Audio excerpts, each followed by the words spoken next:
Оперативна інформація станом на 12:00 28 березня щодо російського вторгнення. Триває 33-я доба героїчного протистояння українського народу російському воєнному вторгненню. Основні зусилля противник зосереджує на утриманні зайнятих рубежів та підготовці до відновлення наступальних дій.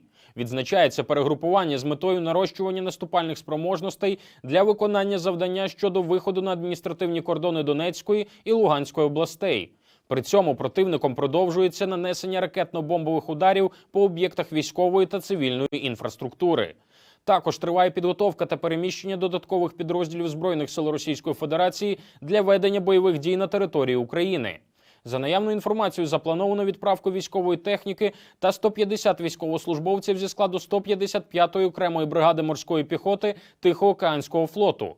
Пункт постійної дислокації – місто Владивосток. Сформовано підрозділ 14-ї окремої бригади спеціального призначення Східного військового округу. Пункт постійної дислокації – місто Хабаровськ. Терміни готовності до відрядження – травень поточного року. На Волинському напрямку відзначається наявність до 4 батальйонно-тактичних груп зі складу Збройних сил Республіки Білорусь, що залучаються до посилення та охорони білорусько-українського кордону. Неможливо повністю виключити залучення Збройних сил Республіки Білорусь до ведення бойових дій на території України.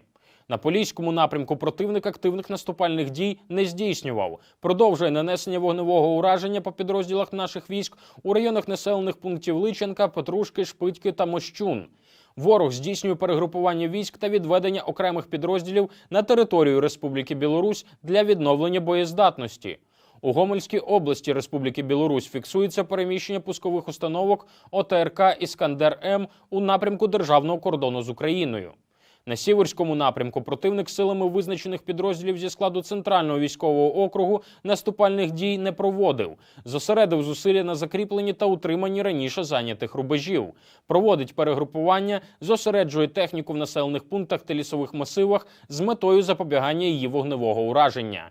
Противник продовжує блокувати місто Чернігів, наносить вогневе ураження по об'єктах цивільної інфраструктури, здійснює оборону раніше захоплених рубежів та проводить інженерне обладнання позицій. За наявними даними, ворог відійшов з населеного пункту Сновськ, знищивши міст через річку Снов.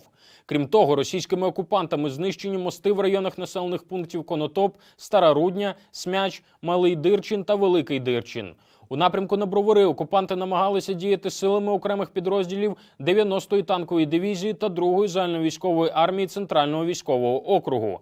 Активними оборонними діями підрозділів Збройних сил України ворога було зупинено, але він продовжував обстріли позицій наших військ у районі села Лук'янівка. На Слобожанському напрямку противник діє силами окремих підрозділів зі складу Західного воєнного округу.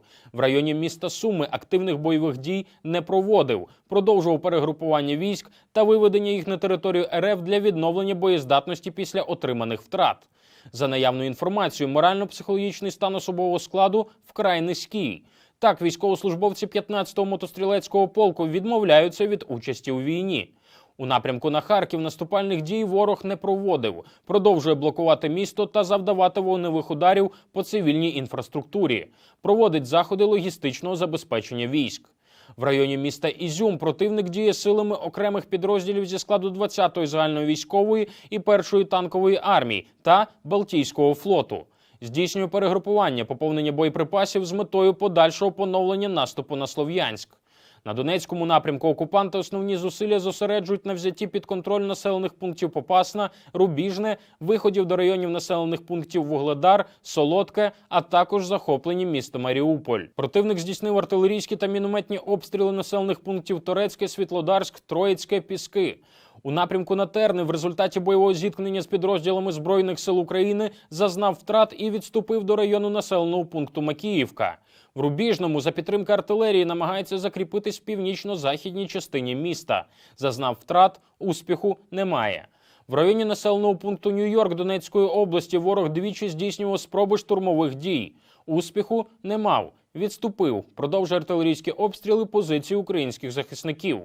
В районі населеного пункту Мар'їнка противник провів штурмові дії. Успіху не мав. Зазнав втрат. У Маріуполі продовжував просування до центру міста та вогневе ураження позицій наших військ. У районах Степногірськ та Гуляйполе російські окупанти проводили артилерійські обстріли позицій підрозділів Сил оборони. На Таврійському напрямку підрозділи Росгвардії на тимчасово зайнятих територіях у Херсонській області продовжують проводити фільтраційні заходи для виявлення військовослужбовців силових структур України, учасників антитерористичної операції, громадських активістів, а також вилучення зброї та боєприпасів. На Південно-Бузькому напрямку противник вживає заходів з відновлення боєздатності, поповнення боєприпасів, продовжує проведення інженерних робіт. Проводив штурмові дії у напрямку населеного пункту Благодатне. Успіху не мав. Корабельний склад Чорноморського флоту РФ виконує завдання у визначених районах Чорноморської та Азовської операційних зон. Окремі кораблі вийшли у закритий район, ймовірно, з метою завдання ракетних ударів по об'єктах на території України. Разом переможемо! Слава Україні!